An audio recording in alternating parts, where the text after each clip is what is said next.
La seduta è aperta.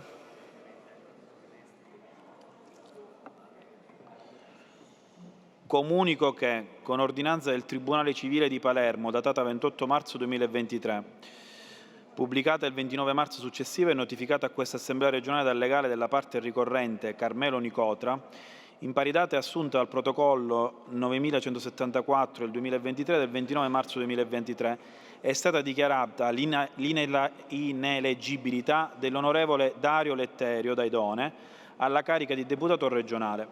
Ai sensi dell'articolo 22, comma 8 del decreto legislativo numero 150/2011, la predetta ordinanza è immediatamente esecutiva ed è sospesa ex lege a seguito dell'effettiva presentazione dell'appello, così come confermato dai pareri dell'Avvocatura Erariale dell'8 maggio 2012, del 9 maggio 2012 e del 23 febbraio 2015, resi a questa Assemblea regionale su fattispecie analoghe. L'onorevole Daidone, pertanto, dal 29 marzo 2023 non è più componente dell'Assemblea regionale siciliana. Avverto altresì che è frattanto pervenuto ricorso in appello, protocollato al numero 9552/2023, del 4 aprile 2023, così l'efficacia dell'esecutività dell'ordinanza sopracitata, ai sensi dell'articolo 22, comma 8 del decreto legislativo numero 150 del 2011, rimane sospesa e l'onorevole Daidone è reimmesso nella carica di deputato regionale a seguito della notifica telematica del superiore appello pervenuta in data 4 aprile 2023 a questa Assemblea regionale da parte del legale di fiducia della parte soccombente, salva la definizione del giudizio di secondo grado. A tal proposito preciso che l'onorevole Daidone, reimmesso nella carica, non tornerà a ricoprire automaticamente anche le cariche interne da questi rivestite in precedenza, nello specifico carica di componente e Presidente della seconda Commissione legislativa permanente, e ciò in conformità a quanto evidenziato da altro parere reso dall'Avvocatura Erariale su analoga fattispecie in data 24 maggio 2012. Riepilogando, l'onorevole Daidone dovrà dichiarare a quale gruppo parlamentare si iscrive ed essere nuovamente designato componente di commissione. L'onorevole Daidone non è tenuto a prestare nuovamente giuramento, avendolo già prestato ad inizio legislatura all'atto del suo insediamento. L'Assemblea ne prende atto.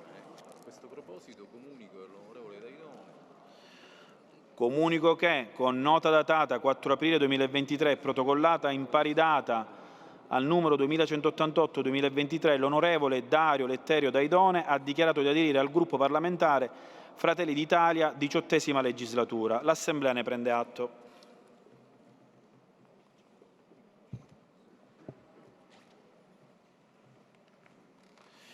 Avverto che il processo verbale della seduta precedente è posto a disposizione degli onorevoli deputati che intendono prenderne visione ed è considerato approvato in assenza di osservazioni in contrario nella presente seduta. Ai sensi del comma 9 dell'articolo 127 del regolamento interno, do il preavviso di 30 minuti al fine dell'eventuale votazione mediante procedimento elettronico che dovessero aver luogo nel corso della presente seduta. Invito pertanto i deputati a munirsi per tempo della tessera personale di voto. Ricordo che anche la richiesta di verifica del numero legale, articolo 85, ovvero la domanda di scrutinio nominale o di scrutinio segreto, articolo 127, sono effettuate mediante procedimento elettronico. Comunico i congedi dell'onorevole Roberta Schillaci, dell'onorevole Carlo Gilistro e dell'onorevole Di Pasquale, sia martedì 4 aprile che mercoledì 5 aprile. Avverto che le comunicazioni di rito di cui l'articolo 83 del regolamento interno dell'Assemblea saranno riportate nell'allegato A al resoconto dell'odierna seduta.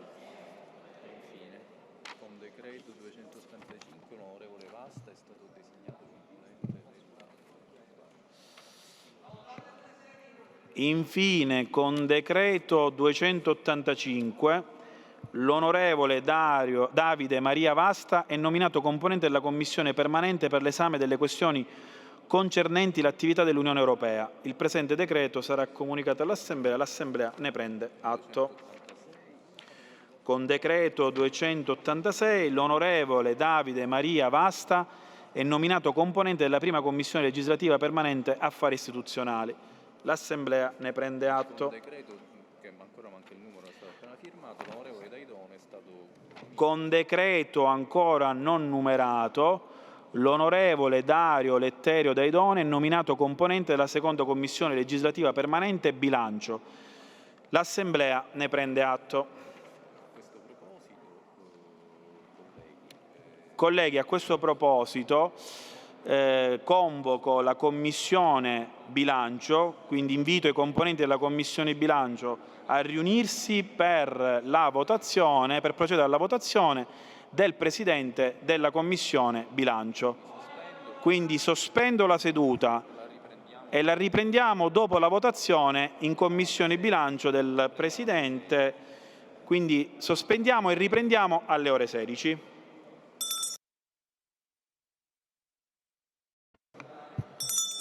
La seduta è aperta. Comunico che il decreto di nomina dell'onorevole Daidone a componente della seconda commissione legislativa permanente bilancio è il numero 289 del 4 aprile 2023 e comunico inoltre che l'onorevole Daidone è stato eletto Presidente della Commissione bilancio. L'Assemblea ne prende atto. Adesso passiamo alla rubrica come ordine del giorno. Aspetta un attimo. Ok, passiamo alla rubrica autonomie locali. È presente l'assessore e direi di iniziare con l'interrogazione numero 29. Notizie in merito all'esclusione della Regione Siciliana dal Fondo per lo sviluppo delle montagne italiane, firmatari Venezia e altri. Prego Assessore. Sì, grazie Presidente. Con riferimento all'interrogazione di cui è all'oggetto si relaziona quanto segue. L'articolo 61 della legge regionale 26 marzo 2002 numero 2 ha istituito il Fondo regionale per la montagna, nel quale affluivano le risorse del Fondo nazionale di cui è alla legge 97 del 94. Con la legge di stabilità dello Stato numero 234 del 2021, il Fondo nazionale per la montagna, di cui all'articolo 2 della legge 97, e il Fondo nazionale integrativo per i comuni montani, di cui alla legge 321, commi 319, 320 e 321 della legge 228-2012, confluiscono nel Fondo per lo sviluppo delle montagne italiane, cosiddetto FOSMIT. Il nuovo fondo FOSMIT, rispetto al precedente Fondo nazionale per la montagna, presenta oggettivi caratteri di multidisciplinarietà e trasversalità delle iniziative riportate nel decreto del Ministro degli Affari regionali e le autonomie di ripartizione del fondo, che oltre a quelle di carattere ambientale riportate alle lettere A, C e D, riguardano attività in favore dello sviluppo economico e sociale, ivi compresi interventi volti alla creazione di impianti di produzione di energia da fonti rinnovabili e idroelettrici, interventi di mobilità sostenibile, di accessibilità alle infrastrutture digitali mirate al rafforzamento dei servizi essenziali, con particolare riguardo a quelli sociosanitari e all'istruzione, nonché interventi atti a scongiurare lo spopolamento dei territori montani. Tutti questi aspetti risultano trasversali ai diversi rami dell'amministrazione regionale. Da quanto potuto rilevare per il FOSMIT, non è intervenuto a livello regionale alcun atto normativo o deliberativo che stabilisce il ramo di amministrazione competente, nonché le modalità di utilizzo delle somme allocate con la predetta legge e poi ripartite con decreto del 31 maggio 22, pubblicato il 3 agosto 22, che prevedeva anche una compartecipazione finanziaria delle regioni. Probabilmente l'assenza di un atto di indirizzo politico da parte del Governo regionale, considerato anche il particolare frangente politico-amministrativo, non ha consentito di formulare la richiesta nei tempi richiesti dal decreto del Ministro degli Affari regionali e delle autonomie, nella quale indicare le azioni da finanziare di cui al comma 5 dell'articolo 2 del succitato decreto. Dopo la nomina d'assessore regionale preposto all'assessore regionale alle autonomie locali e della funzione pubblica, giusto decreto 777 del 15 novembre 22, lo scrivente si è subito attivato per scongiurare la perdita di un'opportunità per i comuni montani siciliani. Dopo aver preso contatto tramite il proprio ufficio di diretta collaborazione con il Dipartimento per gli Affari regionali e le autonomie della Presidenza del Consiglio dei Ministri e con la Regione Valle d'Aosta, capofila della Commissione Politiche della Montagna, Lo scrivente ha proposto alla Giunta di Governo l'individuazione del Dipartimento regionale delle autonomie locali come referente della governance delle azioni da realizzare e la costituzione di un nucleo di valutazione interdipartimentale composto da dirigenti dei rami dell'amministrazione interessati. Con delibera numero 5 del 5 gennaio 23, la Giunta regionale ha apprezzato la proposta dello scrivente, individuando il Dipartimento regionale delle autonomie locali quale referente della governance delle azioni di cui al decreto del Ministro per gli affari regionali e le autonomie del 30 maggio 2022 di ripartizione del fondo e la costituzione di un nucleo di valutazione interdipartimentale che sarà composto dai dirigenti dei rami dell'amministrazione interessati per la valutazione dei progetti che saranno presentati dai comuni montani a seguito della pubblicazione di un avviso. Occorre evidenziare che fino al 5 gennaio 2023 il Dipartimento regionale delle autonomie locali, come tra l'altro sottolineato dal dirigente generale con nota del 29/12/2022, non aveva mai avuto alcuna competenza nella gestione del Fondo regionale per la montagna, la cui gestione era stata demandata ad altri dipartimenti dell'amministrazione regionale. Successivamente è stata inoltrata una richiesta alla Commissione Politiche per la Montagna e al Dipartimento per gli affari regionali e le autonomie per l'assegnazione delle risorse finanziarie relative alla quota di riparto spettante alla Regione Siciliana per l'anno 2022. Tale richiesta è stata accolta favorevolmente nel corso della riunione della Commissione Politiche per la Montagna svoltasi il 21 febbraio 2023. La Conferenza delle Regioni e delle Province Autonome, nella seduta dell'8 marzo 2023, ha condiviso il nulla osta alla riassegnazione alla Regione Siciliana della quota di riparto per l'annualità 2022 ed ha sottoposto con la nota 1601 dell'8 marzo 2023 alla valutazione del Ministro per gli affari regionali e le autonomie la revisione complessiva della proposta di riparto del FOSMET per l'annualità 2022.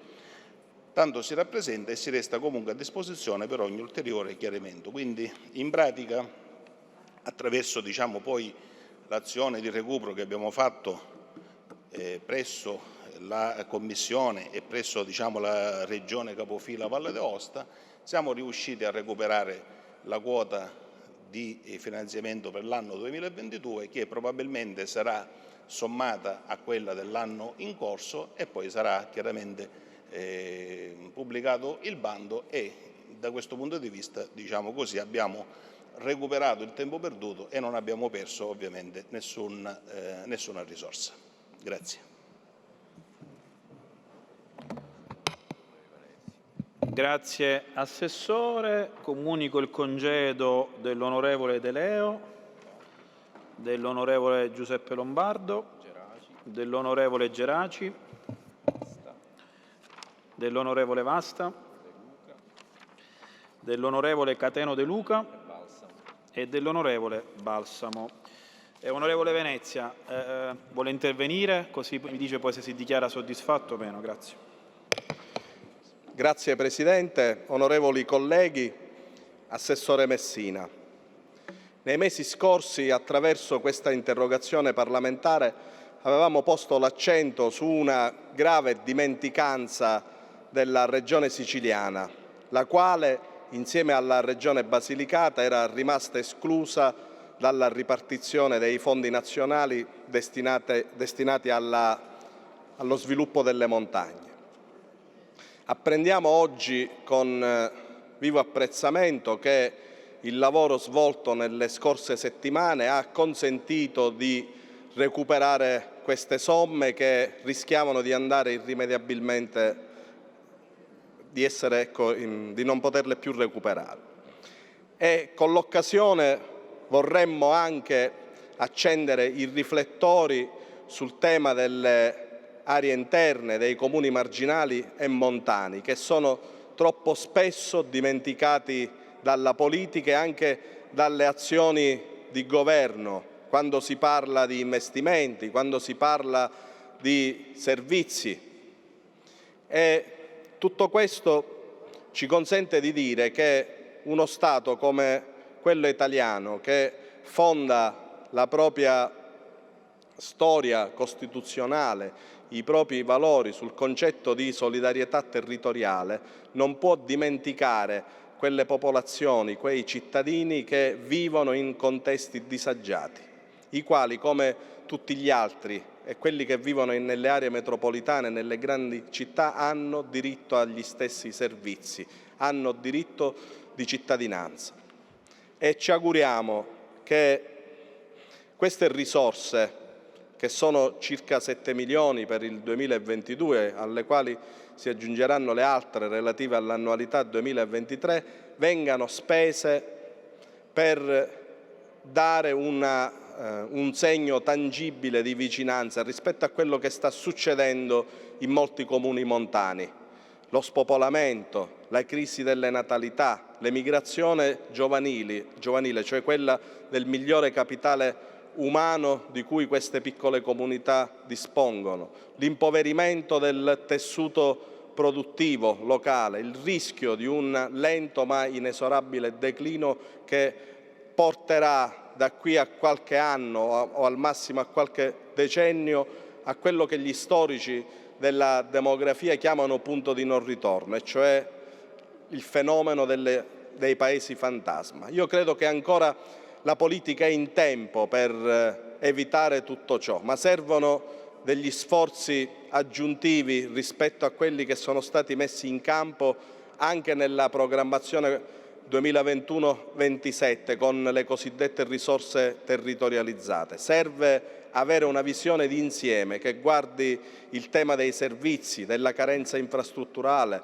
dello sviluppo locale, della fiscalità di vantaggio, ecco, che consenta, attraverso delle azioni mirate che portano nella stessa direzione, di dare speranza e futuro a queste comunità. Con questa interrogazione parlamentare noi abbiamo voluto affrontare il tema dei fondi per la montagna e accendere i riflettori su questa questione che rappresenta, dovrebbe rappresentare una priorità per il Governo, per questo Parlamento e io credo anche per l'intera Nazione. Grazie.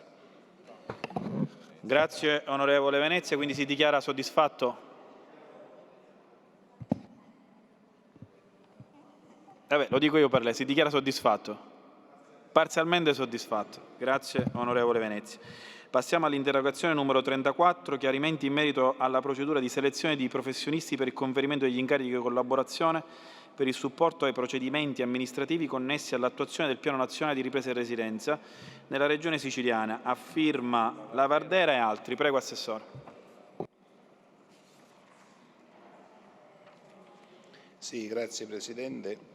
E anche qui rispondiamo con la nota che è stata predisposta a relazione dell'attività da parte della nostra dirigente del Dipartimento.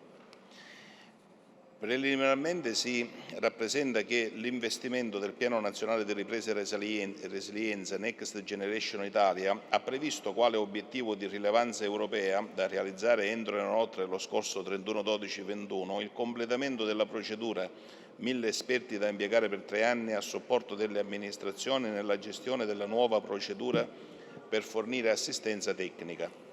L'amministrazione titolare dell'intervento è la Presidenza del Consiglio dei Ministri, funzione pubblica, che nella predetta qualità organizza e impartisce le necessarie direttive agli enti attuatori, le Regioni, per le modalità di svolgimento delle attività di gestione, di monitoraggio e di rendicontazione del progetto. Alla Sicilia sono stati destinati 26.456 migliaia per il finanziamento ed il reclutamento di un numero 83 esperti in varie figure professionali. Il predetto contributo è finalizzato al conferimento da parte delle Regioni e previa l'adozione di specifico piano territoriale di incarichi di collaborazione a professionisti ed esperti per il supporto alla gestione delle procedure complesse. L'assistenza tecnica è pertanto finalizzata esclusivamente a supportare le amministrazioni territoriali con l'obiettivo di velocizzare le procedure complesse che sono state definite rilevanti ai fini della riduzione dei tempi e dell'arretrato con il DPCM 12 novembre 2021. Le procedure complesse sono quelle procedure che prevedono l'intervento di una pluralità di soggetti e lo scopo finale è quello di favorire l'implementazione delle attività di semplificazione e il conseguenziale superamento dei cosiddetti colli di bottiglia.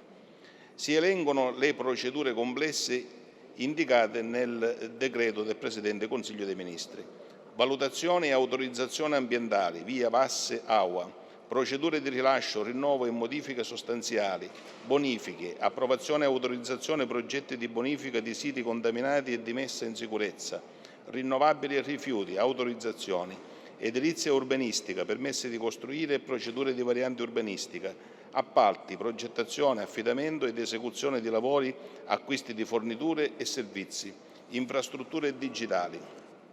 Ai fini della definizione del perimetro di operatività dell'assistenza tecnica, la Regione Siciliana ha individuato, sulla base di alcune delle predette procedure complesse e dei colli di bottiglia segnalati dai dipartimenti ed uffici tecnici, quelle sulle quali intervenire. L'azione dell'assistenza tecnica da parte dei professionisti esterni a contratto è volta allo svolgimento dei seguenti compiti: supporto alle amministrazioni nella gestione delle procedure complesse, supporto al recupero dell'arretrato, assistenza tecnica ai soggetti proponenti per la presentazione dei progetti. Si intende il supporto ai soggetti pubblici e privati impegnati nella formulazione di istanze e dichiarazioni alla pubblica amministrazione, ad esempio chiarimenti sulla documentazione da presentare, sulle modalità di compilazione della motoristica dedicata, laddove finalizzato ad accelerare i tempi di istruttoria da parte degli enti preposti e quindi le relative procedure amministrative. Supporto alle attività di misurazione dei tempi effettivi di conclusione delle procedure. A tal proposito si rappresenta di seguito una sintetica descrizione normativa e procedurale sull'attuazione del progetto in argomento. Il decreto legge 8021, articolo 9, comma 1, convertito con modificazione dalla legge 6 agosto 21 113 e successive modifiche, recante misure urgenti per il rafforzamento della capacità amministrativa delle pubbliche amministrazioni, funzionare all'attuazione del Piano Nazionale di Ripresa e Resilienza e per l'efficienza della giustizia, prevede che, con decreto del Presidente del Consiglio dei Ministri, adottato su proposta del Ministro per la Pubblica Amministrazione, di concerto con il Ministro dell'Economia, previa intesa in sede di conferenza unificata di cui all'articolo 8 del decreto legislativo 281/97, che siano ripartite le risorse per il conferimento, ai sensi dell'articolo 1 del medesimo provvedimento, di incarichi di collaborazione a professionisti ed esperti per il supporto agli enti territoriali nella gestione delle procedure complesse. Il decreto legislativo 8021, convertito con modifiche eccetera, prevede che agli oneri relativi ai reclutamenti di cui ai comma 1 del medesimo articolo, pari a euro 38 milioni per l'anno 2021, 106 milioni per ciascuno degli anni 2022 e 2023 ed euro 67 milioni per l'anno 2024, si provvede a valere sul fondo di rotazione per l'attuazione del Next Generation EU Italia, di cui all'articolo 1, comma 1037 della legge 178/2020, secondo le modalità di cui ai commi 1038 e 1050 del medesimo articolo 1.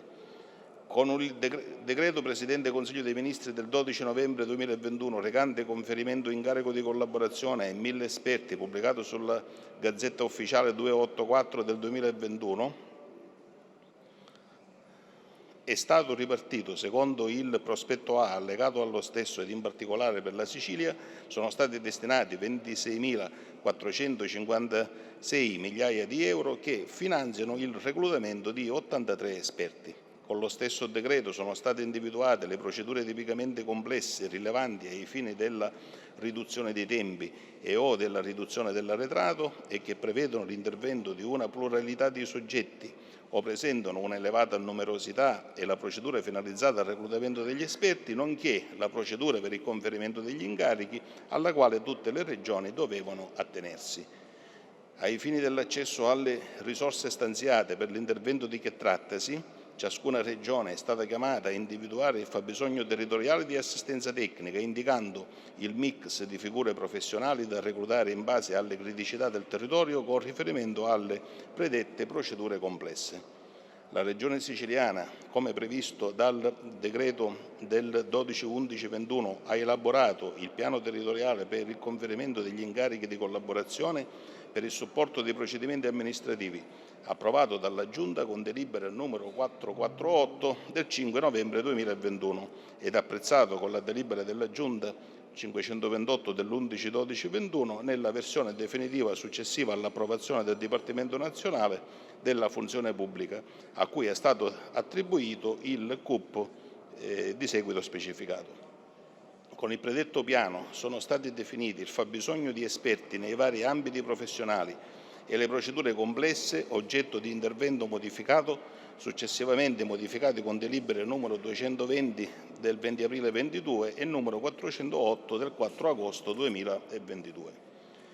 In esito a tale fabbisogno, il Dipartimento Nazionale della Funzione Pubblica ha pubblicato in data 30/11/21 sul portale INPA gli avvisi per tutti i profili professionali e in particolare un unico avviso pubblico per la selezione di 71 geologi, di cui numero 12 degli 83 esperti destinati alla Sicilia, nella Regione Siciliana, nei settori appalti, bonifiche e rifiuti, a cui conferire per il periodo dall'1 gennaio 22 al 31/12/22 e con facoltà del rinnovo per il successivo biennio incarichi di collaborazione ai sensi dell'articolo 9 del decreto legge 80/21, convertito con modifiche dalla legge 113/2021.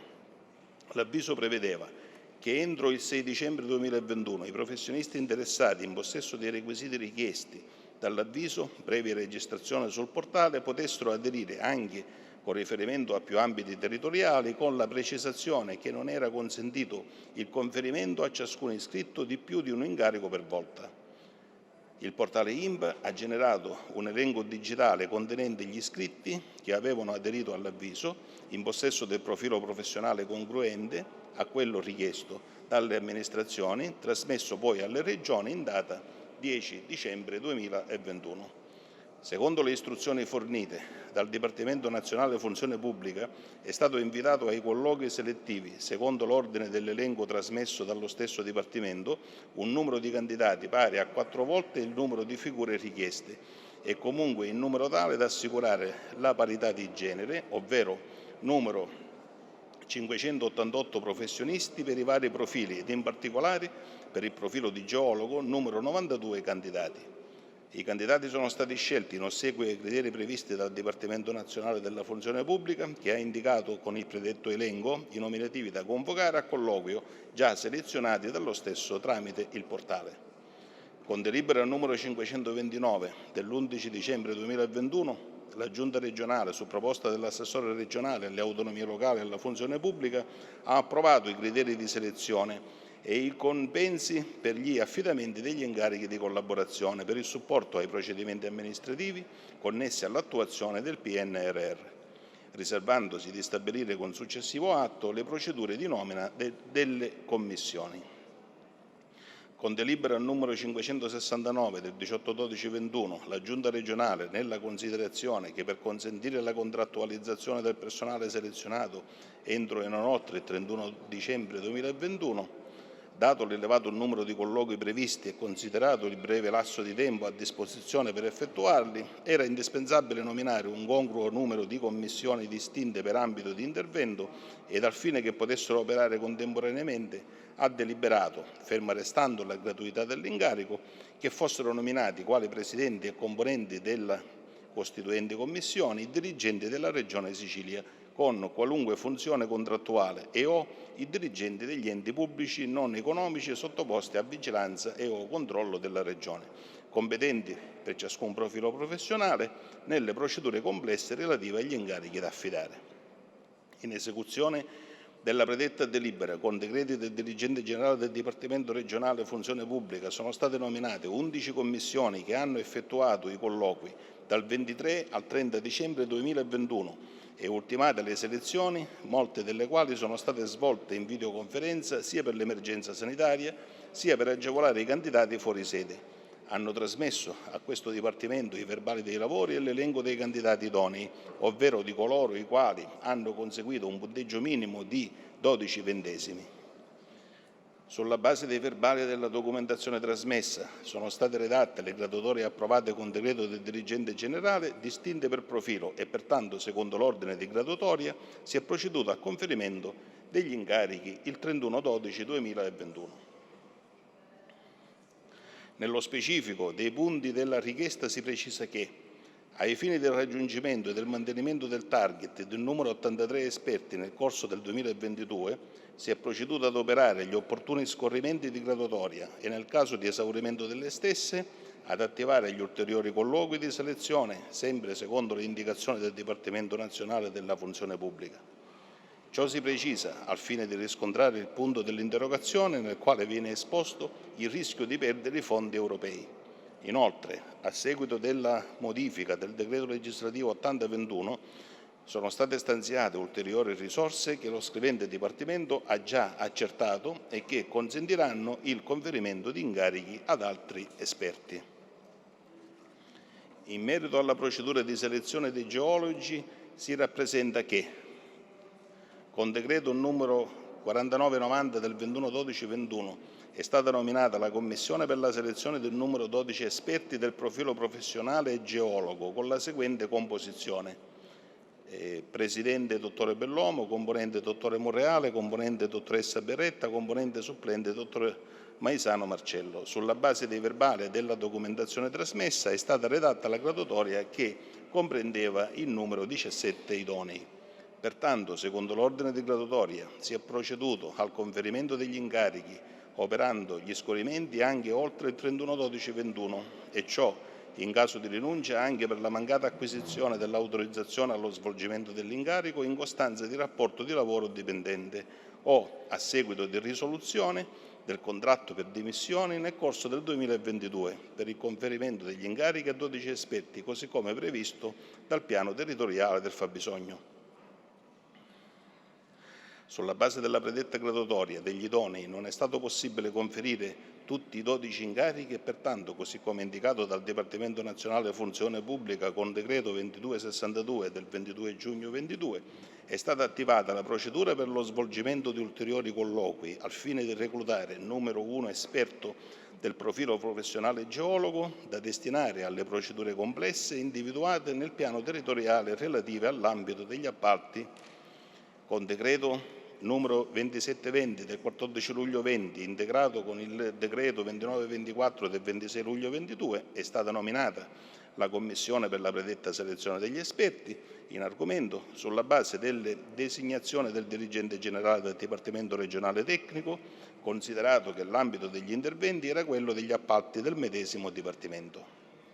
La Commissione ha svolto i colloqui in data 2 agosto 22 e, terminata la procedura di valutazione, ha formalizzato gli atti relativi alla procedura selettiva come risulta dal verbale e dagli esiti approvati con decreto 3165 dell'8 agosto 22. Di conseguenza si è proceduto a conferire l'incarico all'unico candidato idoneo.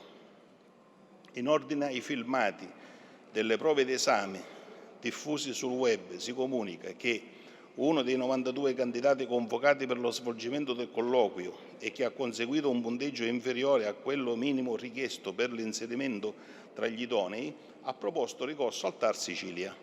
Inoltre, l'interessato, a seguito di regolare richiesta di accesso agli atti, ha acquisito fra l'altro le videoregistrazioni integrali di tutti i colloqui dei candidati idonei per il profilo di geologo. Tali registrazioni sono state rilasciate da questo Dipartimento dopo averle ricevute dal Presidente della Commissione e avere informato i controinteressati della richiesta di accesso come previsto dalla normativa vigente. Si ritiene che lo stesso ricorrente abbia ceduto le videoregistrazioni dei colloqui alle testate televisive che ne hanno mandato in onda solo alcune spezzoni, fra l'altro di altri candidati e non del proprio colloquio. Gli spezzoni resi pubblici non rappresentano quindi l'andamento dell'intero colloquio. Si ritiene di sottolineare che, pur avendo questo Dipartimento indicato negli indirizzi forniti alle commissioni l'opportunità di procedere, nel caso di svolgimento dei colloqui in videocollegamento, alla registrazione degli stessi, in realtà, ai fini della definizione delle attività di competenza di questo Dipartimento, era stata richiesta la trasmissione della sola documentazione necessaria. A tal fine verbali e schede di valutazione dei singoli candidati. Questo Dipartimento non era quindi precedentemente all'invio da parte del Presidente della Commissione in possesso dei filmati. Il TAR Sicilia, con sentenza numero 231 del 2023, ha tra l'altro ritenuto infondate e pertanto respinto le contestazioni su presunti vizi inficianti la trasparenza della procedura, evidenziando che i criteri di valutazione dei candidati sono stati ampiamente definiti nelle fasi prodromiche alla selezione e sono stati ribaditi nel corso della selezione medesima, precisando che con delibera di Giunta regionale numero 529/2021, tenuto conto della particolare brevità del tempo a disposizione per la selezione dei professionisti e del numero dei colloqui da effettuare, è stato predisposto il format relativo ai criteri di selezione degli esperti con la relativa scheda di valutazione che consta di 3 criteri. 1. Le conoscenze sulla posizione da ricoprire. 2. L'esperienza sulla posizione da ricoprire. 3. Le esperienze professionali. Nella stessa sentenza viene evidenziato che con decreto numero 4990/2021 di nomina della Commissione è stato espressamente previsto all'articolo 2 che quest'ultima fosse tenuta a rispettare quanto previsto nella summenzionata delibera di Giunta regionale e da utilizzare i criteri di valutazione di cui alla scheda ad esso allegata. Sempre la sentenza evidenzia come, con nota numero 13.063/72 del 22 dicembre 2021, questo Dipartimento della Funzione Pubblica abbia evidenziato alla Commissione le conoscenze rilevanti nei singoli settori oggetto dell'avviso, bonifiche, rifiuti e appalti, abbia indicato una serie di criteri per lo svolgimento dei colloqui, articolati su 3 domande, una per criterio di valutazione, abbia definito, in conformità alla proposta approvata dalla Giunta regionale, i parametri per la definizione del punteggio, poi riportati nell'allegata scheda di valutazione, in scala decrescente da alto a non adeguato, indicando i punteggi massimi per ogni criterio di valutazione, pari rispettivamente a 7, 7 e 6 punti. Il TAR Sicilia ha tuttavia individuato un vulnus non già nelle regole fissate in termini generali da questo Dipartimento, ma bensì nello svolgimento di uno dei colloqui da parte della Commissione, durante il quale dalle suddette registrazioni emerge lo spegnimento della telecamera da parte del candidato esaminato, senza che tale spegnimento sia citato e o motivato nel verbale. Tale circostanza è sintomatica, si legge nella sentenza, di una disparità di trattamento rispetto al candidato giudicato non idoneo, con conseguente condanna dell'amministrazione alla ripetizione del colloquio del candidato giudicato non idoneo con diversa commissione. Se tale aspetto rappresenta certamente un vulnus della procedura, le considerazioni contenute nella stessa sentenza in ordine alla disciplina generale dettata per lo svolgimento delle selezioni consentono di affermare che le stesse garantivano un iter procedurale corretto. Infine, al fine di riscontrare l'ultimo punto dell'interrogazione, si rappresenta che dall'attività degli esperti del progetto sono escluse e non sono di conseguenza finanziabili, a valere sulla dotazione di risorse assegnate ai soggetti attuatori nell'ambito dell'intervento, le attività di supporto alla progettazione e alla realizzazione di altri interventi realizzati nell'ambito del PNRR o nell'ambito di altri programmi di carattere europeo, nazionale o locale. Circolare chiarimenti Presidenza Consiglio dei Ministri, Dipartimento Funzione Pubblica del 5 maggio 2022. Tanto si rappresenta e si resta a disposizione per ogni eventuale ulteriore chiarimento. Grazie Assessore. Onorevole, intanto comunico il concedo dell'onorevole Valentina Chinnici. Onorevole Avardera, prego. Grazie, onorevoli colleghi. Assessore, lei ha 2 primati, Assessore. Il primo è che è uno dei pochi di questo Governo a rispondere alle interrogazioni, quindi ne devo dare atto. Il secondo primato è che in 15 minuti praticamente non ha detto completamente nulla di quello che le avevo chiesto. Incredibile. 2 primati insieme fanno importanza, perché la questione di cui noi abbiamo parlato e lei in 15 minuti ha provato a rispondere è una questione davvero delicata. Stiamo parlando dei fondi del PNRR e nello specifico una procedura per la selezione di quegli esperti che dovevano garantire e devono garantire che questi fondi non vengano usati in malo modo o addirittura dispersi, e questa procedura ci ha fatto finire su tutti i giornali con ampie irrisioni a ragion veduta da parte degli italiani. Perché ricorderete, e se non lo ricorderete onorevoli colleghi, quella procedura con quelle risposte di quegli esperti faceva veramente sorridere. Gente che non rispondeva, che farfugliava delle robe, gente che spegneva le telecamere. Cioè, durante una procedura di selezione di esperti che dovrebbero garantire che i fondi del PNRR vengano spesi, quindi soggetti che devono essere preparatissimi, ci siamo trovati davanti a soggetti che onestamente, in modo particolare uno, veramente era degno di una soap opera. Tant'è che io questa interrogazione, Assessore Messina, gliel'ho fatta a novembre, e a novembre la sentenza del TAR di marzo praticamente conferma quello che dicevo nell'interrogazione a novembre, a dimostrazione del fatto che se voi Giunta ascoltaste le nostre interrogazioni, Assessore, probabilmente non ci deve essere la sentenza del TAR. La politica deve arrivare prima a volte, quando le cose sono evidenti. Tant'è che quel candidato, il dottore Cannavò, è stato reintegrato perché, rifacendo gli esami con un'altra commissione, è arrivato tra i primi. Evidentemente qualcosa non è andata. Evidentemente qualcosa all'interno di quella procedura è stata non rispettata. E addirittura il TAR, nella sentenza numero 231/2023, demanda e dice: occhio, trasmettiamo la roba, quello che abbiamo determinato, quindi le risultanze, trasmettiamole alla Procura della Repubblica e alla Corte dei Conti, perché ravvediamo anche profili di illiceità. E quindi, Assessore, lei l'ha derubricata, vabbè, tutto a posto, non c'è niente, alla fine questi qua sono stati bravi. Fatto sta che il fatto è che questo poveretto del dottore Cannavò, preparatissimo, è rimasto un anno senza lavorare. Un anno. Adesso, rispetto a questa novità, perché adesso deve lavorare, non saprà, in quella occasione poteva scegliere addirittura la facoltà di scegliere la sede dove lavorare, non lo potrà fare.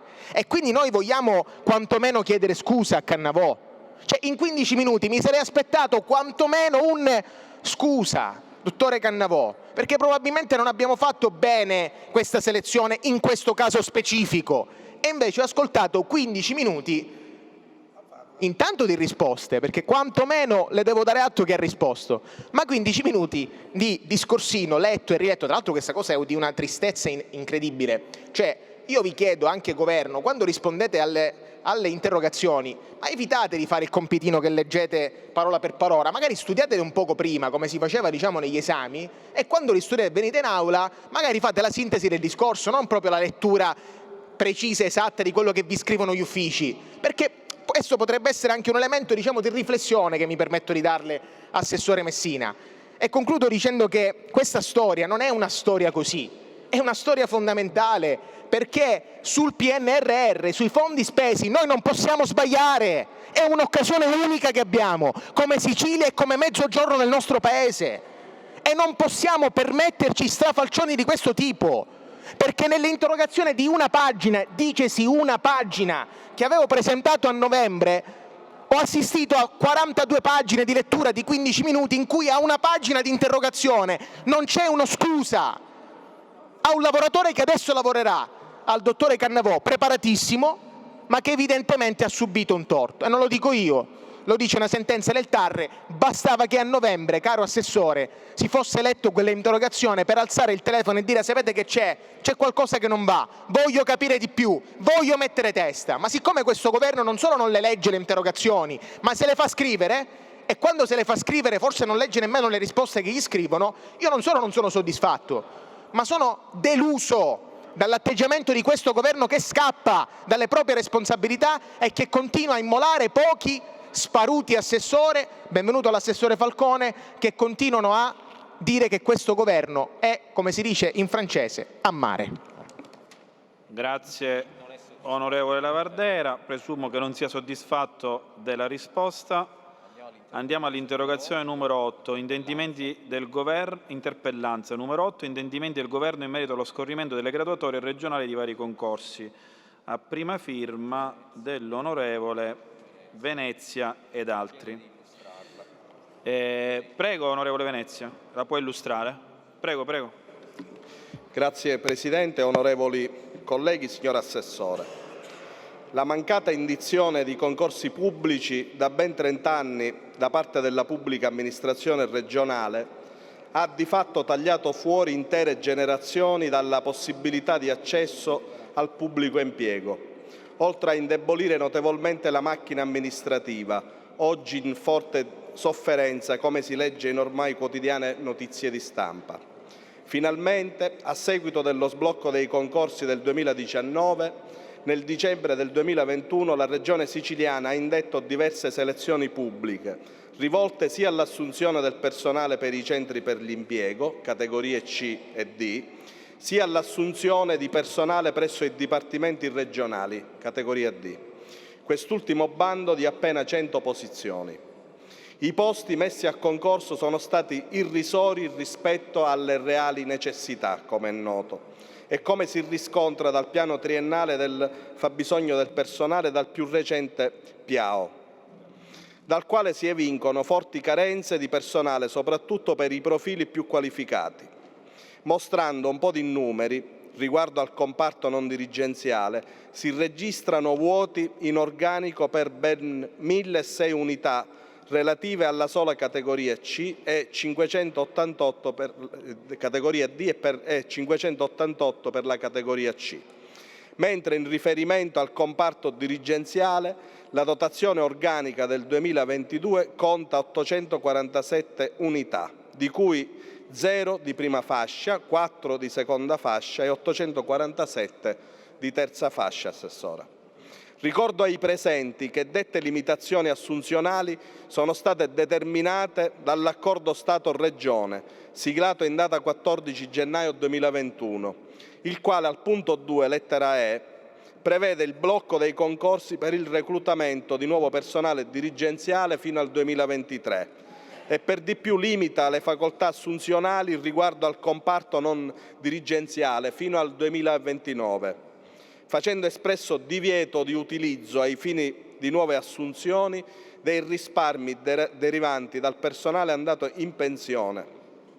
Considerata l'allarmante carenza di personale che di fatto ormai compromette l'attività ordinaria dell'amministrazione regionale e, figuriamoci, in vista dell'attuazione del PNRR, è apparso a dir poco contraddittorio da parte del Governo il mantenimento del punto 2 dell'accordo Stato-Regione dello scorso 14 gennaio 2021, previsto dalla norma cosiddetta Salva Sicilia.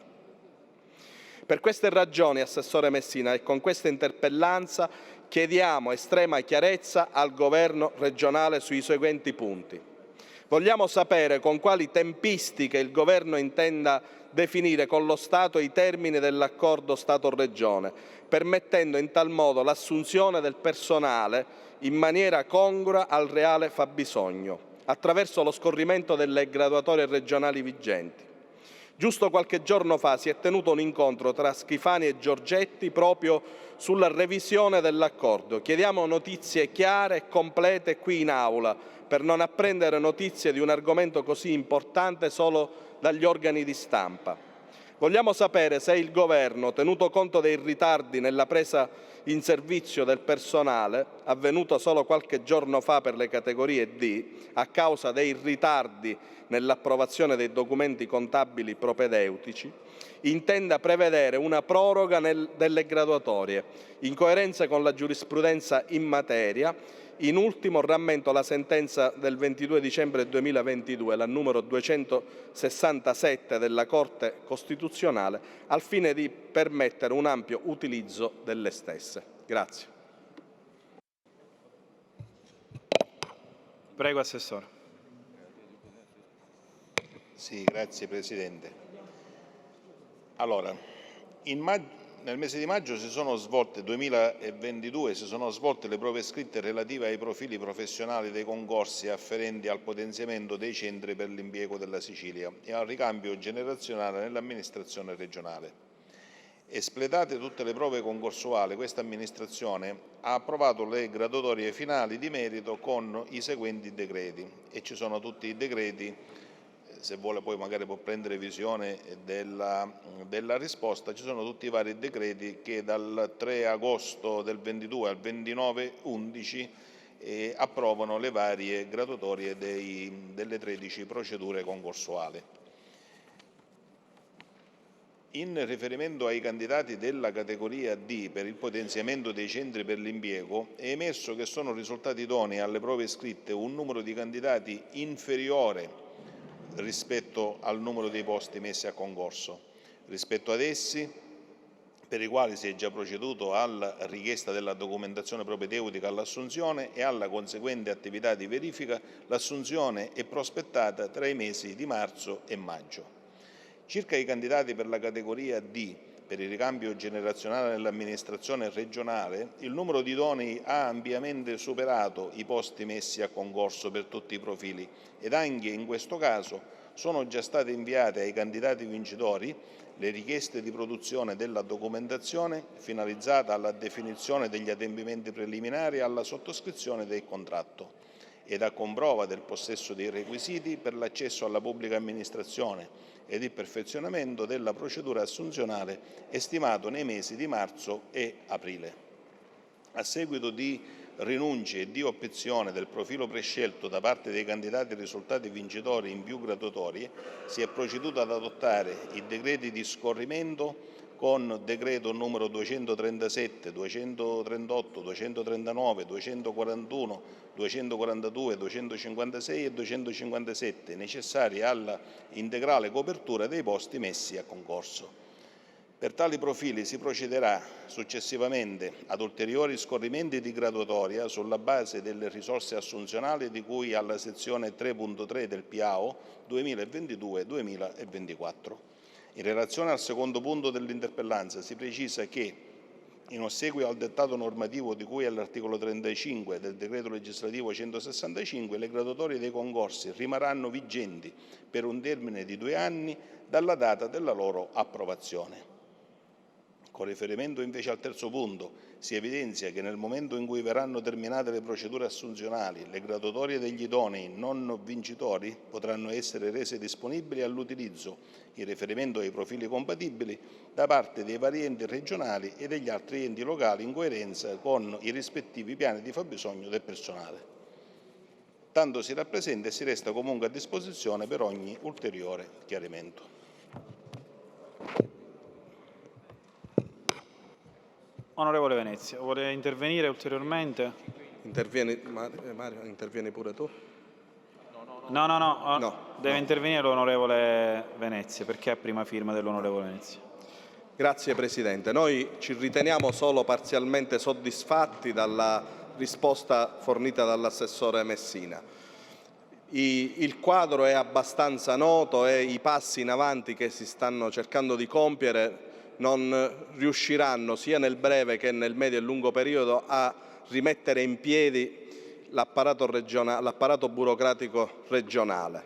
Il nodo dell'accordo con lo Stato non sta producendo gli effetti sperati anche nel breve periodo, non abbiamo un quadro chiaro di quello che accadrà dopo il 2023 e appare contraddittorio il fatto che questa interlocuzione diretta tra il Governo nazionale e regionale non stia producendo i risultati sperati da parte, ipotizzo, del Governo, dell'Assemblea regionale siciliana, ma anche di tutti i cittadini siciliani. Noi abbiamo contezza di quello che succede ogni giorno nei dipartimenti. Le difficoltà a gestire la spesa extraregionale, la spesa comunitaria, le rendicontazioni, l'emanazione dei decreti e persino la più ordinaria amministrazione. Ci sono dipartimenti, come abbiamo visto in occasione dell'approvazione della finanziaria, e parlo nello specifico del Dipartimento Acque e Rifiuti, che versano in una condizione di stallo totale rispetto anche alla gestione ordinaria. Qui ci sarà da mettere in campo un capitale umano in grado di gestire le prossime sfide della pubblica amministrazione regionale, a partire dall'attuazione del PNRR, per arrivare alle ingenti risorse che arriveranno in Sicilia nei prossimi 7-8 anni, la gestione della programmazione 21-27, i fondi del piano di sviluppo e coesione. E questa situazione di stallo, di sgretolamento progressivo, senza mancanza di prospettive dell'apparato burocratico regionale, senza un ricambio che deve avvenire nei tempi giusti. Non possiamo mandare a casa tutti i dipendenti e prenderne dall'oggi al domani di nuovi, perché sappiamo che chi vince i concorsi non sarà nelle condizioni il giorno dopo l'assunzione di operare rispetto alla complessità delle sfide che la Regione ha, soprattutto in certi settori nevralgici e in certi dipartimenti. Occorre fare in fretta e occorre fare una vera programmazione che ad oggi ancora non abbiamo visto concretamente. Grazie. Grazie onorevole Venezia, che si dichiara parzialmente soddisfatto. Andiamo all'interrogazione numero 137, chiarimenti in merito alla possibile revoca dell'incarico di commissario straordinario del Comune di Catania del dottor Federico Portoghese, a firma Burtone. Prego, Assessore. La numero 137, prego. Sì, grazie Presidente. Con decreto numero 585 del 9 settembre 2022, il dottore Federico Portoghese è stato nominato commissario straordinario del Comune di Catania con le funzioni di sindaco e giunta sino alla prima consultazione elettorale utile. La nomina è avvenuta poiché il soggetto risultava possedere la qualifica di ex direttore generale dell'Università degli Studi di Catania. Per maggiore chiarezza si riportano gli articoli 55 e 145 dell'ordinamento enti locali, riferimenti legislativi riguardanti la disciplina relativa ai requisiti di idoneità riguardanti i commissari straordinari. L'articolo 55 prevede: con il decreto che dichiara la decadenza del Consiglio Comunale o ne pronuncia lo scioglimento è nominato un commissario straordinario scelto su proposta dell'assessore regionale per gli enti locali fra i funzionari direttivi dell'assessorato regionale delle autonomie locali e della funzione pubblica, con almeno 5 anni di anzianità, anche non continuativa, presso il Dipartimento regionale delle autonomie locali, che hanno svolto attività ispettive o di vigilanza o di controllo amministrativo o contabile nei confronti degli enti locali o tra i dirigenti aventi professionalità amministrative dell'amministrazione della Regione nel limite di 2 incarichi, così come previsto dal comma 26 dell'articolo 49 della legge regionale 9/2015 e successive modifiche, o dello Stato in servizio o in quiescenza, o fra i segretari comunali e provinciali aventi qualifica dirigenziale in servizio o in quiescenza. Nelle ipotesi di cessazione anticipata e di elezioni congiunte del sindaco e del Consiglio si procede con le modalità del primo comma. Il commissario straordinario esercita le attribuzioni del Consiglio nelle ipotesi di cui al primo comma e anche del sindaco e della Giunta nelle ipotesi di cui al secondo comma. L'articolo 145, che disciplina le modalità di nomina dei commissari straordinari nelle province regionali, stabilisce che spetta al Presidente della Regione nominare detti commissari su proposta dell'assessore regionale agli enti locali, scegliendoli fra i funzionari direttivi in servizio presso l'assessorato regionale della famiglia e che hanno svolto funzioni ispettive di vigilanza e di controllo nei confronti degli enti locali da almeno 5 anni o fra i dirigenti aventi professionalità amministrativa dell'amministrazione della Regione o dello Stato in servizio o in quiescenza e fra i segretari comunali o provinciali aventi qualifica dirigenziale in servizio oppure in quiescenza. Il Dipartimento Autonomie Locali, in ordine alla nomina dei commissari straordinari, si è posto il problema se potessero rientrare o meno nel novero dei soggetti in possesso dei requisiti suddetti anche coloro che appartengono o appartenevano ai ruoli della magistratura o per la categoria dei professori, ricercatori e dirigenti delle università statali. L'Ufficio legislativo e legale della Regione Sicilia, interpellato in merito con il parere numero 234 del 5 gennaio 23, ha chiarito che la categoria dei professori universitari, ricercatori e dirigenti delle università statali non integri il requisito di dirigente dello Stato, ragion per cui rimane esclusa dall'ambito applicativo delle norme contenute negli articoli 55 e 145 dell'ordinamento enti locali, relativo alle nomine dei commissari straordinari presso gli enti locali siciliani. Di seguito le motivazioni espresse dall'Ufficio legislativo illegale nel proprio orientamento. L'inclusione dei professori universitari, ricercatori e dirigenti delle università statali tra i dirigenti dello Stato dotati di professionalità amministrativa ai sensi per gli effetti degli articoli 55 e 145, lo scrivente ritiene di dover giungere ad un esito negativo. In linea generale si rileva che a seguito dell'emanazione della legge 168/89 istitutiva del Ministero dell'Università e della Ricerca Scientifica, in virtù della quale le università sono dotate di personalità giuridica, è sorto il problema in giurisprudenza circa la natura giuridica delle stesse e la loro distinzione rispetto alle amministrazioni dello Stato. Successivamente, ad un'alternanza di orientamenti espressi anche dal Supremo Collegio, il contrasto è stato risolto dalle sezioni unite della Corte di Cassazione che, con pronuncia del 10 maggio 2006, numero 10700, ha statuito il seguente principio di diritto. Alle università, dopo la riforma introdotta dalla legge 19 maggio 89, numero 168, non può essere riconosciuta la qualità di organi dello Stato, ma quello di ente pubblico autonomo. Dal riconoscimento della soggettività giuridica delle università, dotate di autonomia didattica, scientifica e organizzativa, che caratterizzano gli enti in questione come ente pubblico autonomo e non come organo dello Stato. La Suprema Corte trae la conseguenza che sia i dipendenti tecnici e amministrativi delle stesse che i docenti e i ricercatori sono da considerare non più dipendenti statali ma dipendenti dell'ente università. Successivamente il principio enunciato è stato ribadito da altre sentenze, Cassazione numero 8824/2012 e 8827/2012. Peraltro lo status dei docenti universitari è attualmente disciplinato dalla legge 240 del 2010, che prevede una mera equiparazione del trattamento economico degli stessi a quello dei dirigenti statali, Cassazione civile 13 febbraio 2020. È appena il caso di rilevare che l'attività di docenza, di ricerca e di aggiornamento scientifico che connota l'attività dei docenti e ricercatori non configura necessariamente il possesso di professionalità amministrative, costituente uno dei necessari presupposti per la nomina a commissario straordinario negli enti locali della Sicilia. In considerazione delle predette argomentazioni si ritiene che tali categorie di soggetti rimangono escluse dall'ambito applicativo delle norme contenute negli articoli 55 e 145 dell'ordinamento regionale enti locali.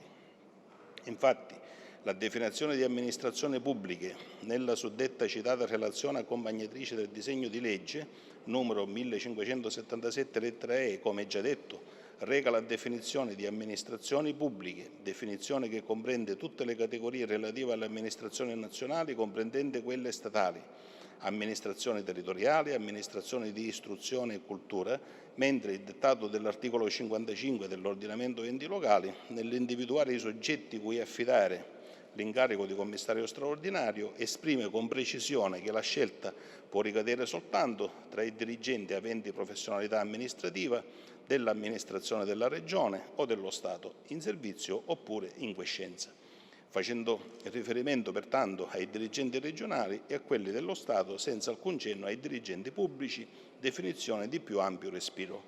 Pertanto, per le motivazioni citate nel suddetto parere, il Dipartimento delle Autonomie Locali ha espresso formale richiesta di valutazione di competenza allo scrivente, che ha disposto il prosieguo dell'azione amministrativa in conformità alle risultanze rese dall'Ufficio legislativo e legale della Regione Sicilia. Di conseguenza, ai sensi per gli effetti dell'articolo 9 della legge 719, è stato dato corso all'avvio del procedimento di revoca dell'incarico commissariale conferito con decreto 585 del 9 settembre 22 presso il Comune di Catania. In seguito alla presentazione delle memorie del dottore Federico Portoghese, le stesse non sono state ritenute esaustive per il superamento della criticità ed anche in conseguenza alla valutazione dell'interesse pubblico connesso alla revoca dell'incarico suddetto ed alla contestuale sostituzione del commissario straordinario del Comune di Catania con altro soggetto in possesso dei requisiti previsti per legge, si è provveduto alla emanazione contestuale del provvedimento di revoca con decreto numero 509 del 27 gennaio 2023 ed al conferimento dell'incarico di commissario straordinario al dottore Piero Mattei, prefetto della Repubblica in quiescenza per la gestione del Comune di Catania con decreto numero 510 del 27/1/2023. Ciò anche al fine di evitare contenziosi giurisdizionali che sarebbero potuti scaturire proprio per la carenza del requisito di nomina del sopracitato dottore Federico Portoghese e con elevate probabilità di soccombenza per l'ente, garantendo quindi la certezza e la continuità amministrativa dell'ente, restando salvi gli effetti degli atti posti in essere del commissario straordinario nel corso del proprio mandato. Si precisa che il comportamento procedurale che ha condotto all'emanazione del decreto 509/2023 è conseguente ad uno specifico parere di un organo, l'ufficio legislativo e legale, deputato per legge a fornire pareri sulle interpretazioni dello Statuto e di norme legislative e regolamentari e ad una valutazione specifica per la garanzia dell'interesse pubblico connesso alla revoca dell'incarico suddetto e alla contestuale sostituzione del commissario straordinario del Comune di Catania con altro soggetto in possesso dei requisiti previsti per legge. Tutto ciò premesso, si evidenzia che in merito al primo quesito posto dall'onorevole interrogante sono state relazionate le fasi e le motivazioni che hanno portato alla scelta di tale sostituzione. Per ciò che riguarda gli effetti che la sostituzione del commissario straordinario di Catania avrebbe potuto produrre, si rappresenta che i provvedimenti presidenziali di revoca del dottore Portoghese e di nomina del nuovo commissario straordinario sono stati emanati contestualmente e pertanto si ritiene che la tempistica adottata non abbia creato effetti negativi per la città di Catania tali da creare incertezze future.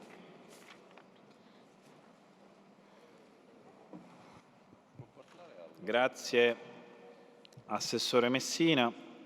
Spero che le altre risposte alle interrogazioni siano un po' più brevi, Assessore, perché altrimenti non so se è possibile magari fare una sintesi e poi depositare il resto degli atti. Prego, onorevole Presidente, Burton. io ringrazio l'Assessore per l'articolata risposta approfondita. Mi permetto però, è un pensiero che rivolgo soprattutto alla Presidenza.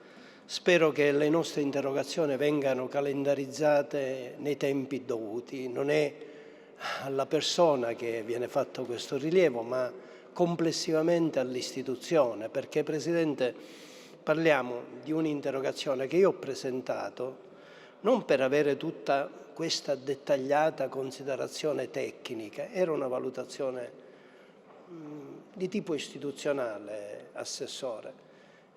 Catania è una città che sta vivendo un momento particolarmente delicato.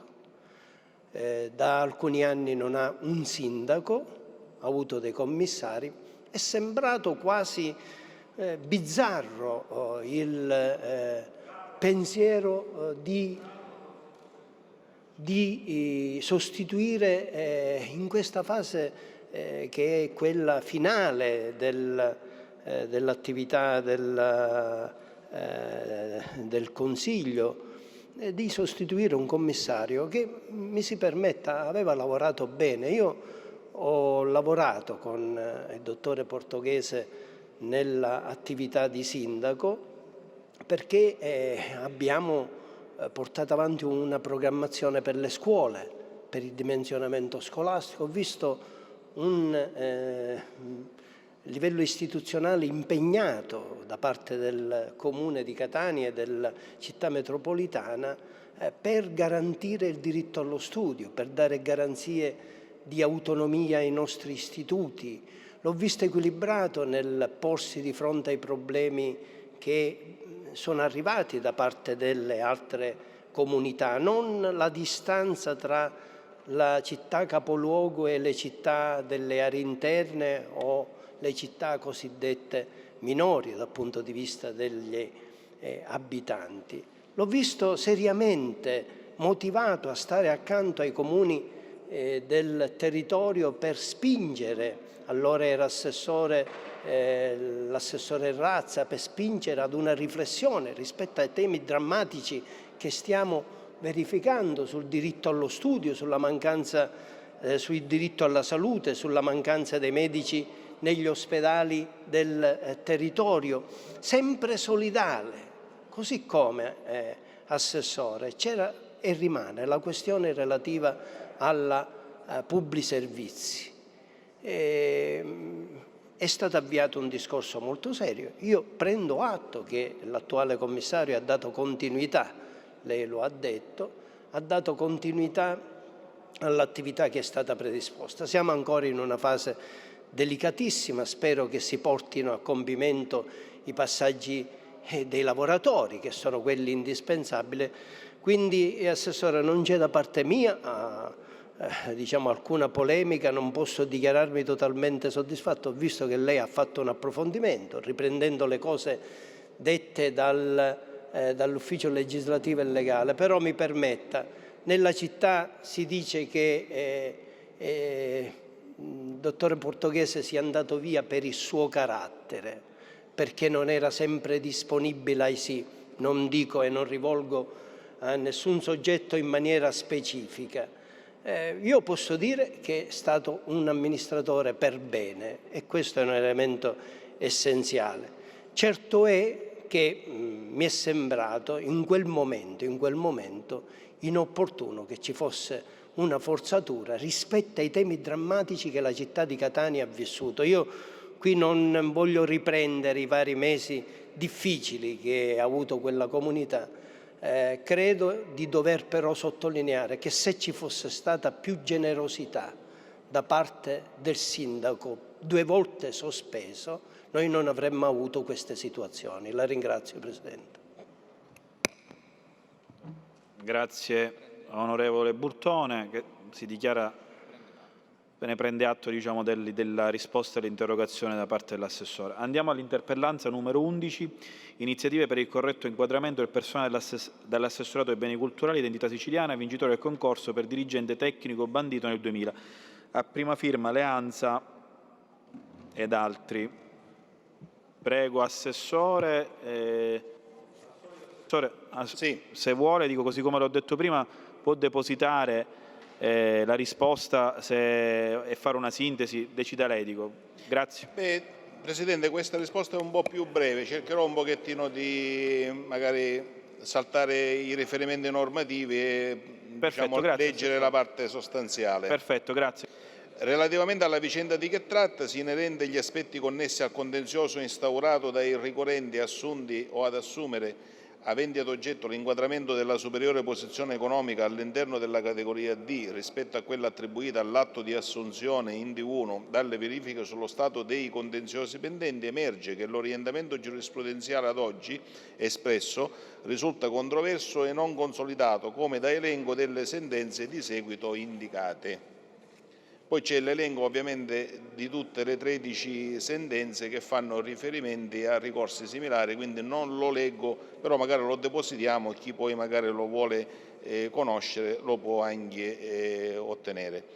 Sul piano normativo, come è riportato nelle premesse della presente interpellanza, con la sentenza numero 16 del 15 gennaio 2020, la Corte Costituzionale, in esito al ricorso 44-2018, ha dichiarato l'illegittimità costituzionale dell'articolo 22, commi 14 della legge numero 8 2018 per violazione dell'articolo 117, secondo comma, lettera 1 della Costituzione, ossia delle disposizioni con cui il legislatore regionale aveva, al comma 14 dell'articolo 22 della legge 8 2018, stabilito che, allo scopo di equiparare i soggetti in servizio assunti con concorso per dirigente tecnico nei ruoli dell'assessorato regionale dei beni culturali e dell'identità siciliana, a tali soggetti sia corrisposto il trattamento economico corrispondente all'ex 8° livello retributivo di cui alla tabella A del decreto del 20 gennaio 1995 numero 11 e successive modifiche e integrazioni, corrispondente al livello apicale dell'attuale categoria D del comparto non dirigenziale della Regione siciliana. Al comma 15 del medesimo articolo 22, precisato che il Dipartimento regionale della funzione pubblica provvede a riclassificare il personale destinatario delle disposizioni di cui al comma 14 con decorrenza giuridica ed economica dalla data di entrata in vigore della legge regionale impugnata.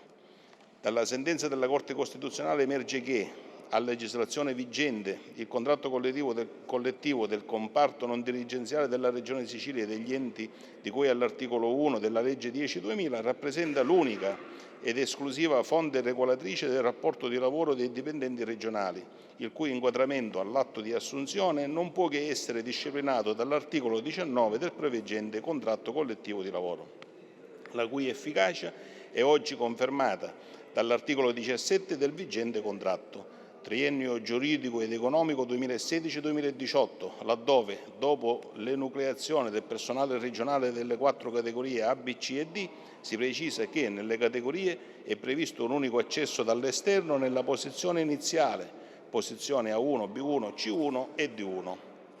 A quanto sopra rappresentato occorre ancora aggiungere che la paventata lesione del principio di parità economica e giuridica tra i dipendenti regionali e quelli statali si ritiene debba essere considerata alla luce dei due diversi ordinamenti, regionale e statale. A tal proposito, al fine di armonizzare i medesimi ordinamenti con delibera numero 135 del 2022, che sostituisce l'atto di indirizzo apprezzato con delibera numero 471, del 2021, la Giunta regionale ha deliberato di apprezzare l'atto di indirizzo accluso alla nota protocollo 25807 del 9 marzo 22 dell'assessore regionale per le autonomie locali e la funzione pubblica, che costituisce direttiva all'ARAN Sicilia per il rinnovo del contratto di lavoro per il personale del comparto non dirigenziale della Regione Sicilia e degli enti di cui all'articolo 1 della legge 10/2000. Parte economica con la legislazione statale e al punto 4.3 è stato dato mandato all'ARAN Sicilia di definire con le organizzazioni sindacali un nuovo modello di ordinamento professionale regionale. Pertanto, alle condizioni attuali, l'inquadramento all'atto di assunzione dei dipendenti regionali non può che essere disciplinato dalle norme contrattuali previgenti e vigenti e l'attribuzione delle posizioni economiche non può prescindere da progressioni orizzontali fondate su precisi criteri regolati dalla contrattazione collettiva. Si forniscono pertanto i predetti elementi di competenza a supporto del riscontro alla citata interpellanza e si resta a disposizione per eventuali ulteriori chiarimenti. Grazie Assessore. Onorevole Anza. Mi dichiaro parzialmente soddisfatto e chiedo all'Assessore poi di fornire la risposta, il testo e la risposta completa. Grazie. Grazie onorevole Leanza. Andiamo all'interrogazione numero 151 a firma. Ok, che la trasformiamo in interrogazione scritta perché non è assente l'onorevole Di Pasquale.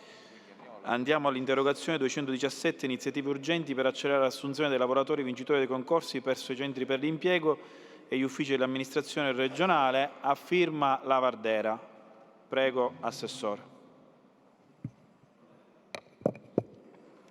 Sì, onorevole Lavardera, questa non sarà sicuramente 15 minuti, molto più breve, però ritengo che a volte è indispensabile leggere la risposta perché lei comprende che ci sono anche dei riferimenti normativi, ci sono anche dei riferimenti a tutte le azioni che ha compiuto nel tempo l'assessorato o il Dipartimento e quindi comprende bene, soprattutto nel caso della precedente interrogazione che riguardava la procedura dei tecnici del PNR, erano tutte attività ovviamente che non aveva seguito o comunque non conosceva l'attuale amministrazione perché erano tutte azioni ovviamente svolte prima.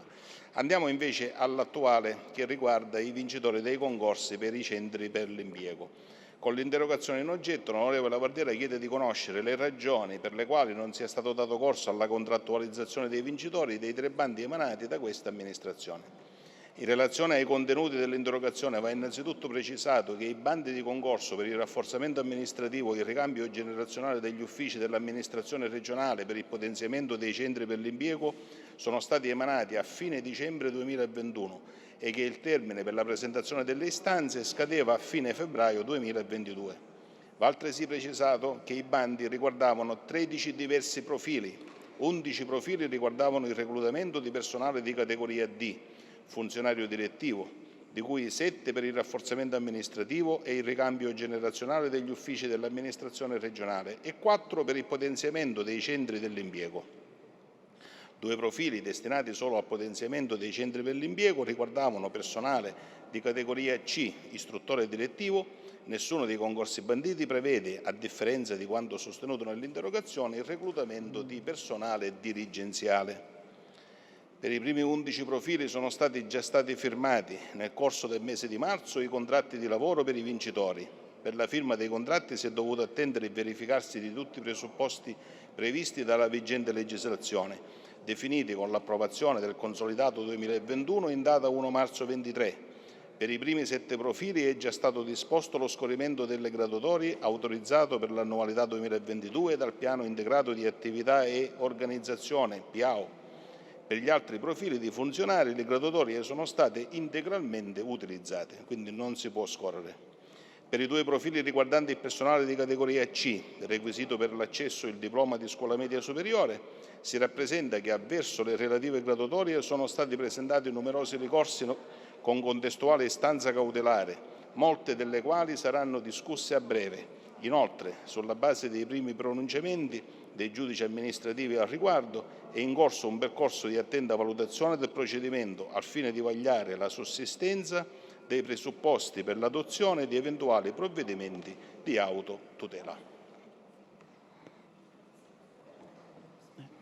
Grazie Assessore. Prego onorevole Lavardera.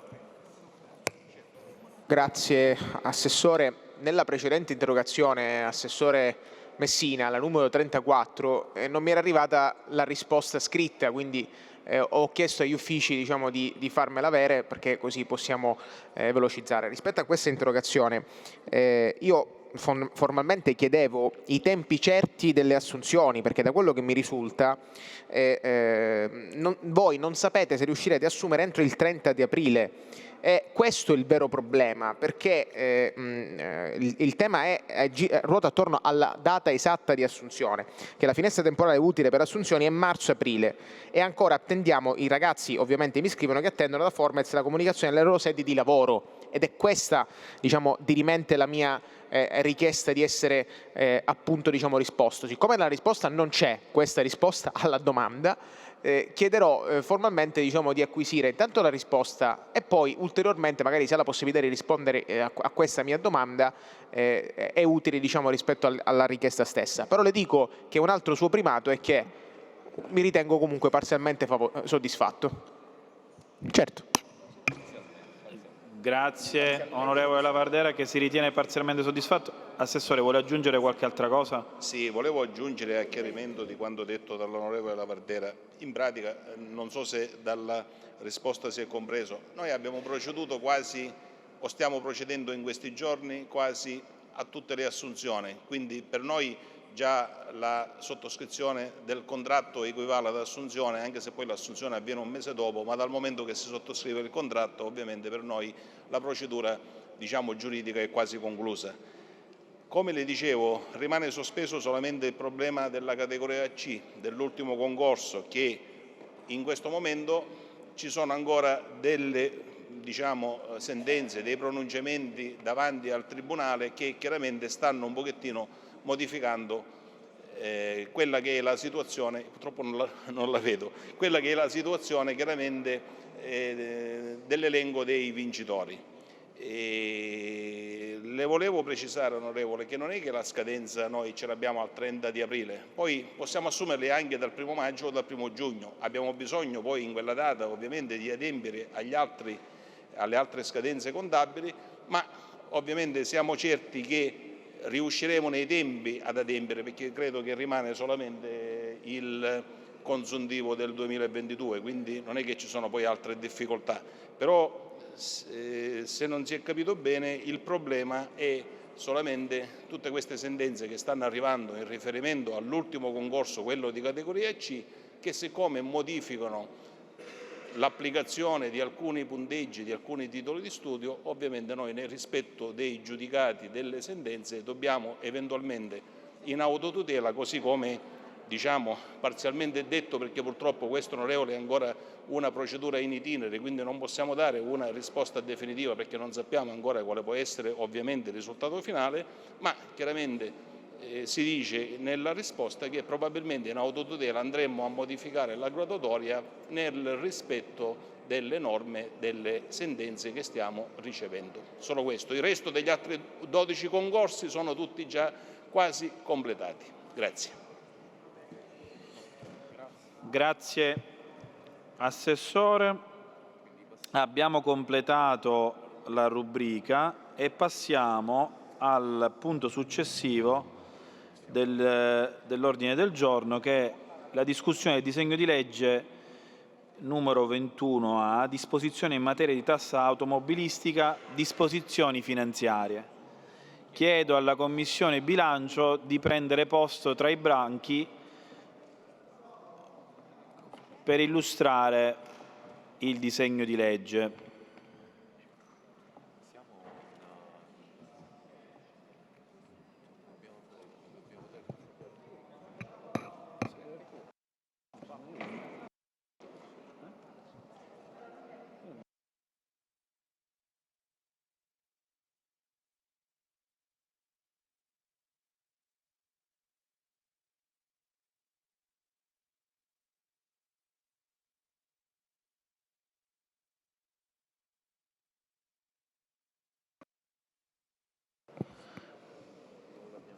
Prego Presidente Daidone se può illustrare il disegno di legge. Presidente, mi rimetto al testo già presentato in aula. Votiamo il passaggio degli articoli. Chi è favorevole rimanga seduto, chi è contrario si alzi. È approvato il passaggio degli articoli.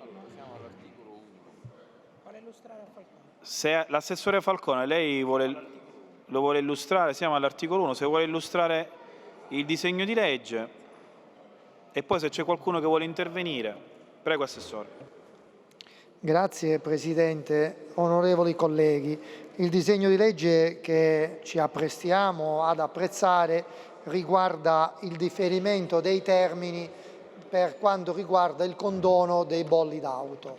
Quella misura che quest'Aula fece nella scorsa legislatura e che successivamente abbiamo ripetuto nel mese di dicembre, quando abbiamo ulteriormente prorogato il termine per poter pagare i bolli d'auto precedenti al 2022 senza l'imposizione delle sanzioni e escludendo anche gli interessi. Quella misura ha creato un gettito erariale nei confronti delle casse regionali di oltre 40 milioni di euro in più soltanto nell'anno 2022.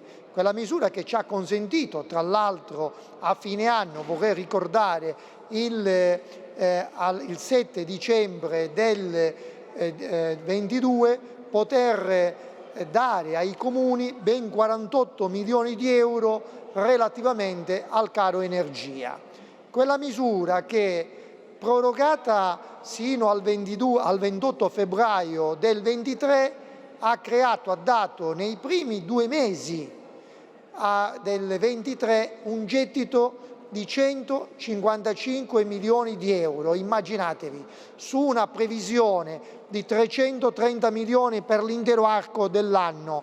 Quindi una misura che ha dato una grande risposta da parte degli utenti e che ancora tanto potrà dare. Questo ci consentirà a giugno eventualmente di poter avere un indice tendenziale di entrata molto favorevole e poter utilizzare opportunamente queste nuove risorse per vari motivi. Non ultimo, ad esempio, per i comuni che oggi gridano e chiedono un ulteriore sacrificio e un'ulteriore vicinanza da parte della Regione siciliana. Quindi il disegno di legge, Presidente e onorevoli colleghi, riguarda pochissimi articoli, sono appena 3 articoli che guardano a questo differimento di termini. In più oggi c'è stato un incontro con il direttore regionale dell'Agenzia delle Entrate e il Governo ha presentato un emendamento col quale riusciamo a sanare un contenzioso con l'Agenzia delle Entrate che riguarda gli anni 2006 e 2007 e riguardano appunto una sanatoria per il mancato pagamento di IVA che Resais avrebbe dovuto fare. Quei 2 anni costerebbero a Resais e quindi alla Regione siciliana oltre 70 milioni di euro. Con la norma di pace fiscale che il governo Meloni ha messo in campo, noi potremmo invece chiudere l'intero contenzioso pagando appena 1.450.000 euro, cioè significa il 5%, soltanto il 5% della sorte capitale, togliendo tutti gli interessi, tutte le sanzioni e togliendo il 95% della stessa sorte capitale. Questo è un emendamento che abbiamo depositato e per il quale chiederemo anche un apprezzamento favorevole, allegando una relazione tecnica da parte del Ragioniere Generale e allegando inoltre una tabellina che fa vedere dall'immagine plastica del risparmio che la Regione avrà. Prego, onorevole De Luca, vuole intervenire sull'articolo 1? Sull'ordine dei lavori. Ma Presidente, Prego. io una cosa non ho capito. Allora, leggo che norme in materia, dove è quel titolo? Disposizioni in materia di tassa automobilistica, disposizioni finanziarie. Ho capito bene, giusto? Allora io volevo un chiarimento dall'assessore se il presepe di Acireale paga il bollo. Perché all'articolo 2 ci sono 115.000 euro per il restauro del presepe di Acireale. Ora io capisco che ad Acireale fra 2 mesi si vota, ma questa norma in questo disegno di legge la togliete, altrimenti toglieremo noi tesserini e ve la votate la prossima volta perché vi mancherà il numero legale. Grazie. Cioè, è ridicolo. Onorevole De Luca, siamo al momento all'articolo 1, però dico quando poi tratteremo l'articolo 2 si vota in base all'articolo 2. Assessore, lei vuole dare un ulteriore chiarimento? Prego. Presidente, lo voglio dire all'onorevole De Luca. Onorevole De Luca, in linea di principio lei avrebbe ragione, in linea pratica no. Perché? Purtroppo nella finanziaria ci sono stati 2 o 3 errori da correggere per i quali il Parlamento sta ritornando e glieli dico quali sono. Uno è questo: il contributo era dentro, inavvertitamente un subemendamento l'ha fatto saltare. Abbiamo una questione delle farmacie rurali, abbiamo una questione abbiamo una questione della terza enoteca di Sicilia, abbiamo una questione della fondazione di Favara Marrone. Cioè ci sono 4 o 5 questioni che noi abbiamo detto siamo pronti e li stiamo cercando di attenzionare. Allora, votiamo intanto l'articolo 1, votiamo, onorevole De Luca.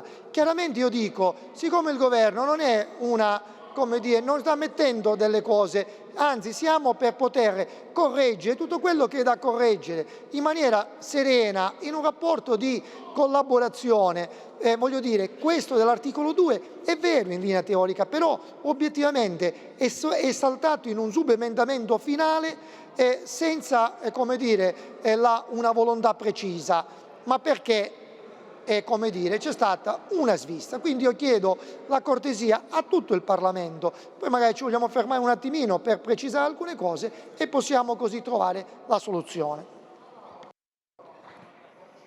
Grazie Assessore. Io metto in votazione l'articolo 1, chi è favorevole rimanga seduto, chi è contrario si alzi. L'articolo 1 è approvato. Andiamo all'articolo 2.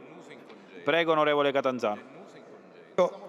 Le chiedo un attimo di avere non questa velocità, ci faccia un attimino leggere gli articoli, man mano vorremmo anche capire se la maggioranza è presente per poter procedere alla votazione. Non ci costringete a togliere i tesserini, a chiedere il numero legale, anche perché dico, se dobbiamo procedere e dobbiamo o sospendiamo 5 minuti e capiamo come procedere, oppure la ringrazio.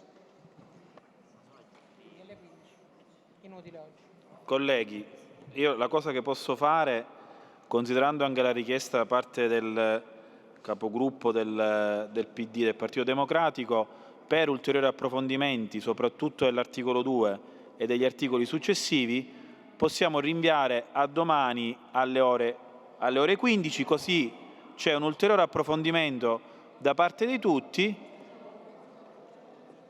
No, Assessore, io dico...